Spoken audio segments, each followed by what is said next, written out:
Blood! Blood!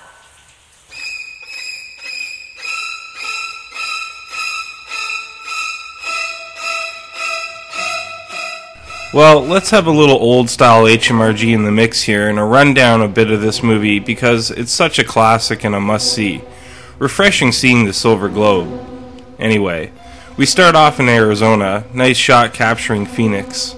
Marion is having a love affair with some guy. It's a necessary but boring side plot I won't bother getting into much. But I will say that they have a pretty sexually charged conversation for a 1960s movie. Marion works for this bank and is entrusted with $40,000 cash to be deposited. Why? I don't know. She packs up all her things and she leaves town with thoughts swimming in her head. It's a nice touch showing how she's torn about her decision. She even goes as far to swap cars to avoid authorities. As her thoughts continue to haunt her, I can't help but feel she deserves what she gets. I don't know. It's a dark and stormy night. She pulls into the worst possible hotel room you could choose. A quiet, unassuming Bates checks her into the motel. He has an innocent look to him, doesn't he? Marion hears Norman's mother's voice, or him, you know what I mean. And it's pretty creepy, reminds me of Reagan's voice from The Exorcist. They talk for some time and Norman puts on the charm, but I still feel nothing for Marion.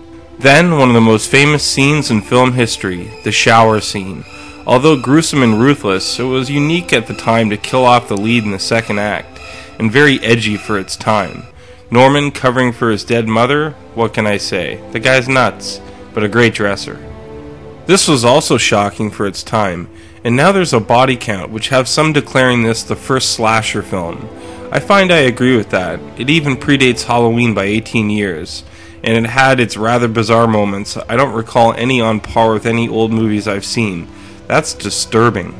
In the end, we all know Norman is institutionalized, but I can't help but feel he's the victim in all this, despite his actions. It's a very interesting movie, and I think it was well ahead of its time. I often wondered why it wasn't made in color. I came across some info that Alfred Hitchcock felt it may be too gory in color, and also, it's much cheaper to make in black and white. I feel this falls short of the second one, which I know I'll get disagreement about. I feel the more you ponder Norman, the more you seem to get spooked by how twisted he is. Well, I thought I'd show you a classic. Thanks again for tuning in. This was HMRG.